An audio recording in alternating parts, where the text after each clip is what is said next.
Nos encontramos en Valladolid para hablar con uno de los grupos más importantes de la ciudad. Nos referimos al Teatro Corsario. Vamos a ver qué nos cuentan.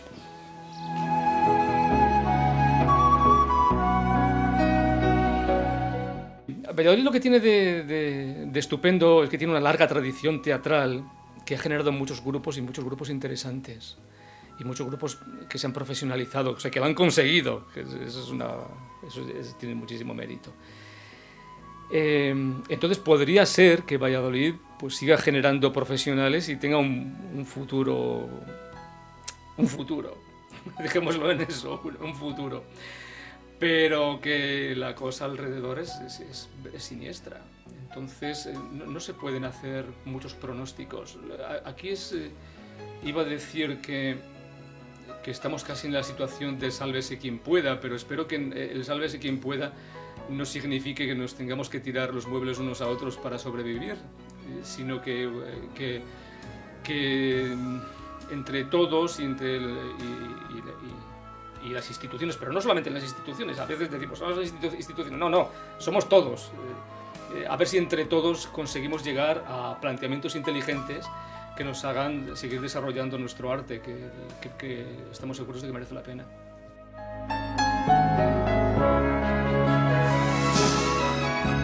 Bueno, en aquella época pues había mucha gente con una inquietud cultural, con una inquietud de hacer cosas. Lo que pasa es que luego era difícil que se consolidaran los grupos y sobre todo lo que era difícil es que eso permaneciera a lo largo del tiempo. Bueno, nosotros empezamos allá por el año 82 del siglo pasado y lo que pasaba es que no había nada a nuestro alrededor, no había infraestructuras en nuestra comunidad prácticamente, no había teatros donde se pudiera actuar con dignidad, todo había que inventarlo y entonces pues no había mucho que hacer. Lo que pasa es que nosotros nos empeñamos muy seriamente en hacer las cosas bien para ver si nos salía una profesión de esto. Lo que pasa es que no sabíamos si lo íbamos a conseguir. Entonces en aquellos años si hacíamos intentos, hablo también por las personas que comenzaron porque yo no estuve en ese origen, yo empecé 3 años más tarde con la compañía, pero los que originaron Teatro Corsario, que partían del aula de teatro de la Universidad de Valladolid,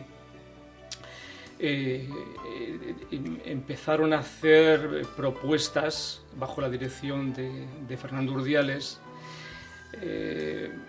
muy dispares y también al principio sin pensar demasiado en qué tipo de público podría recibirlas. Entonces se hacían propuestas muy audaces, con textos difíciles, con textos un tanto vanguardistas.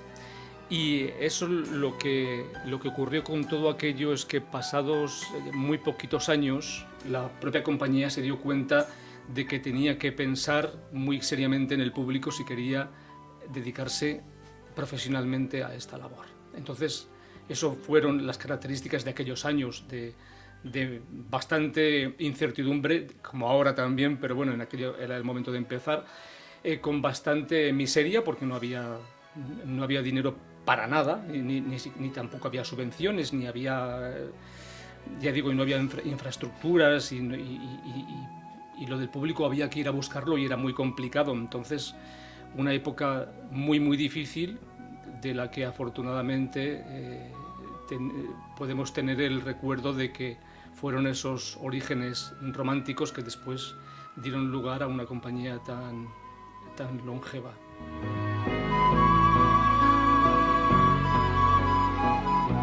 Encontramos una buena relación entre lo que a nosotros nos apetecía hacer y lo que al público le gustaba.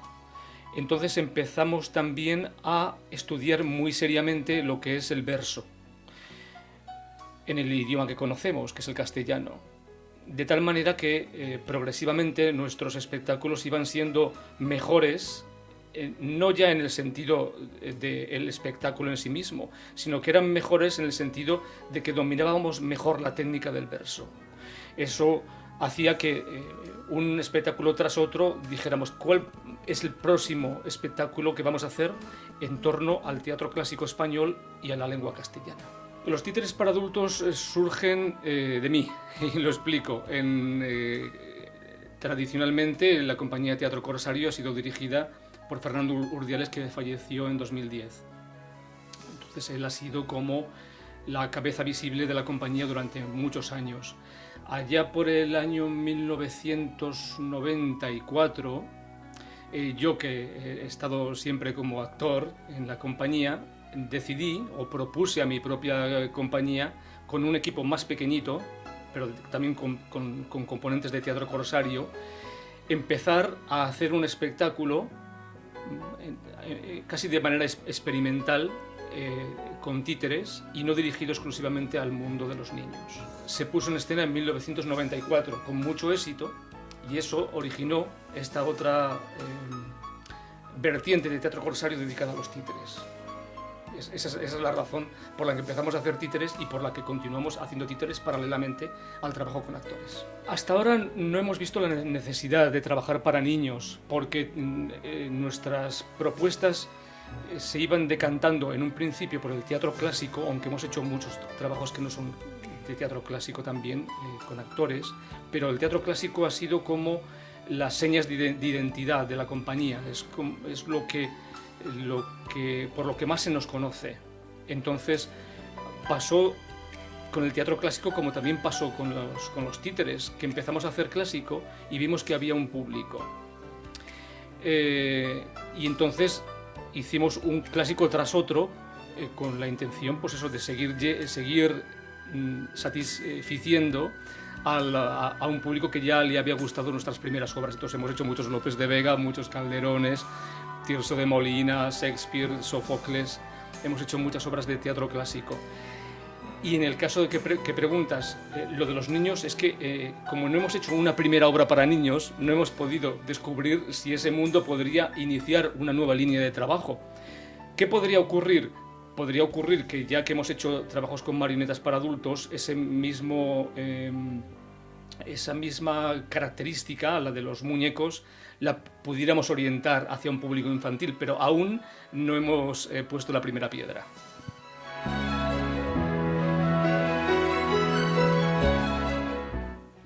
El principal trámite es el gusto del público.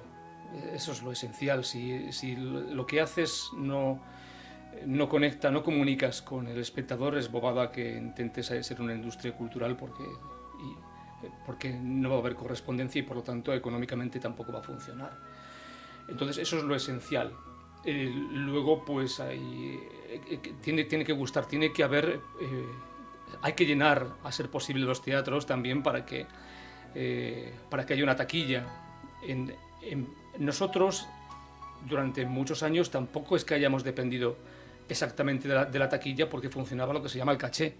Es decir, tu espectáculo vale tanto y el programador o el empresario del teatro, el ayuntamiento o la institución, te paga el caché que tú le pides. Entonces no dependíamos exactamente de cuánto pagaba el público. Eso ha cambiado ahora mismo, porque la crisis económica nos ha llevado en su brutalidad a depender prácticamente eso de la entrada de uno a uno de los espectadores. Ahora estamos ya en esa situación. Pero durante mucho tiempo no dependíamos de esa entrada particular de cada espectador, pero sí que teníamos la necesidad y la obligación de llenar los teatros para poder seguir manteniéndonos como compañía profesional. Es decir, eso fue, digamos que ese es el trámite que hay que cumplir para salir adelante. Luego hay un capítulo de ayudas. Por supuesto, las instituciones en mayor o menor medida nos han ido apoyando. A veces la Junta de Castilla y León, a veces el Ministerio de Cultura, aportan, a veces más y a veces menos y a veces muchísimo menos, algo de dinero precisamente para mantener una compañía de las características de la nuestra, que es muy grande. Curiosamente, esto lo decimos muchas veces, el dinero que se nos da, nosotros siempre lo doblamos y al final damos mucho más de lo que recibimos. Es decir, que hay por supuesto, un toma y daca con respecto a las instituciones. Esto está ahora mismo cayendo en picado, igual que todas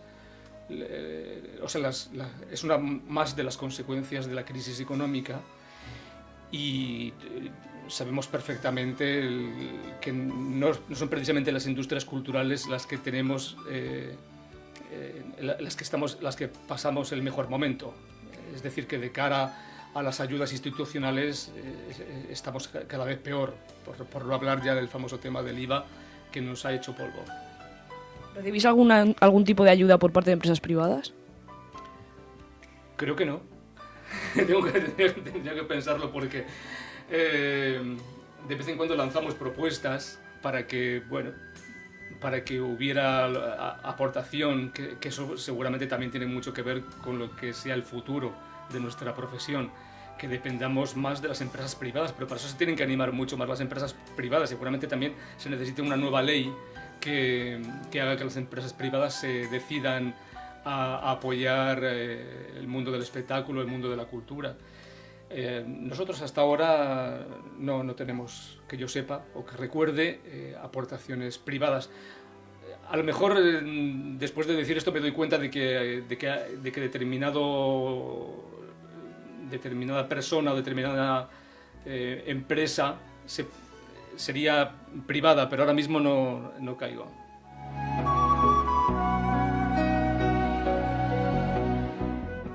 Las cuestiones de derecho de autor, pues evidentemente tenemos que pasarlas. Bueno, hay más de una sociedad, pero nosotros lo hacemos con la Sociedad General de Autores.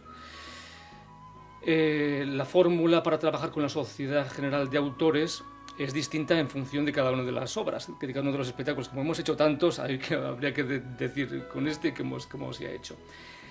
Por ejemplo, en una obra de marionetas en las cuales yo soy el autor del guión, digamos. Digo guión porque las obras de marionetas prácticamente no tienen diálogos, entonces no se puede hablar exactamente de texto teatral.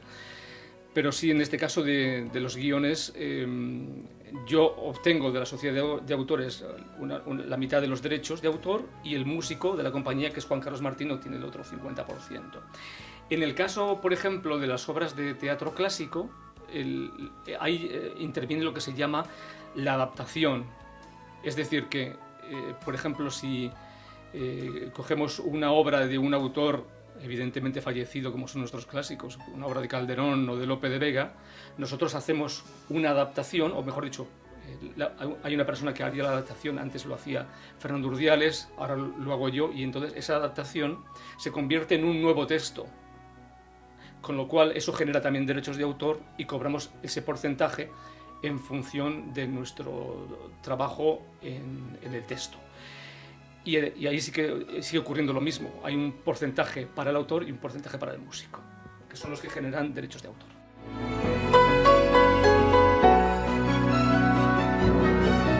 Hemos recorrido buena parte de Europa, sobre todo con los espectáculos de títeres, precisamente por lo que contaba antes, que los espectáculos de títeres no tienen texto. Y entonces se pueden mover por países que no entienden tu lengua. Y luego por América también hemos actuado bastante, pero ahí precisamente con las obras de teatro clásico donde el idioma nos comunica tan maravillosamente. Y eso sí que tenemos toda la intención de seguir haciéndolo.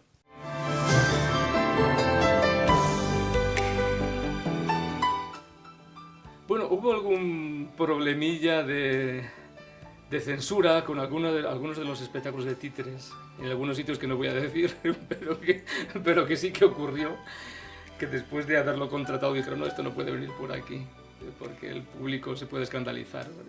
Son cosas que han pasado. Y luego, así como anecdótico, y también es con un espectáculo de títeres, o más bien con dos, cuando hemos estado en el Festival de Mimo de Londres. Se llama así, aunque íbamos con marionetas, pero el festival se llama Festival de Mimo de Londres. Que allí las medidas de seguridad son absolutamente extremas.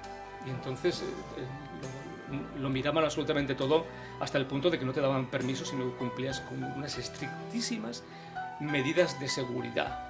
Hay una escena que uno de los personajes dispara una pistola. Bueno, pues la inspectora que estuvo viendo el ensayo tenía que mirar dónde había ido el casquillo de la bala. Si se encendía una vela, lo cuestionó hasta que al final dijo no se puede encender una vela. Un elemento que era una pelotita de goma que se tira, pero de goma espuma, que se lanza hacia el público, nos dijeron que no estaba autorizado, no se podía hacer en Londres. Y así unas cuantas cosas que yo creo, bueno, son simpáticas porque no impedían que el espectáculo se realizara, pero sí que sirven como anécdotas de que en algunos sitios tienen unas medidas verdaderamente extremas.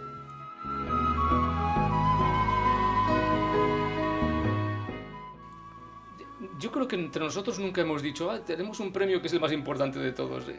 No, aparte de que a nosotros los premios nos encantan, pero somos muy poco fetichistas con los premios. Es decir, ni siquiera los tenemos por ahí colgados. Y tú me dices, ¿dónde tienes el premio? No, pues no está. Seguramente está en una estantería que lo puede tener un actor o otra persona en su casa, ¿sabes? Y no, tenemos poco fetichismo con los premios. Les ponemos, por supuesto, en nuestros dosieres, decimos, tenemos todo esto, se dio con esta obra, se dio a la trayectoria muchas veces. Pero vamos, ninguno en especial. A lo mejor uno que nos ha podido abrir alguna puerta más, cuando nos dieron el premio Max, que eso te abre más puertas porque sales más tiempo en la televisión nacional y entonces esas cosas, pues quieras que no, salir en los medios te ve mucha más gente. La televisión es así y entonces pues a los teatreros nos pueden abrir algunas puertas más por el hecho de que hemos tenido más minutos en televisión. Y entonces en ese sentido el premio Más pues sí, es un premio importante, pero para nosotros no, ni ese ni otros son más importantes. Cuando los recibimos los agradecemos muchísimo porque claro, es el reconocimiento a que lo estamos haciendo bien. ¿Cómo no nos vamos a poner contentos? Pero no hay ninguno que pensemos que es el más importante.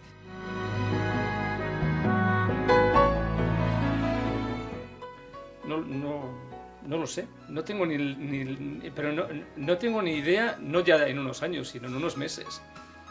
No lo sé, depende de muchas cosas, pero si siguen cayendo los presupuestos, es decir, si los teatros no tienen dinero para contratar, lo vamos a tener verdaderamente difícil.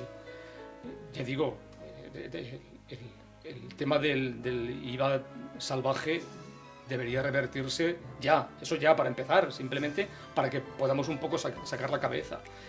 Y luego, por otra parte,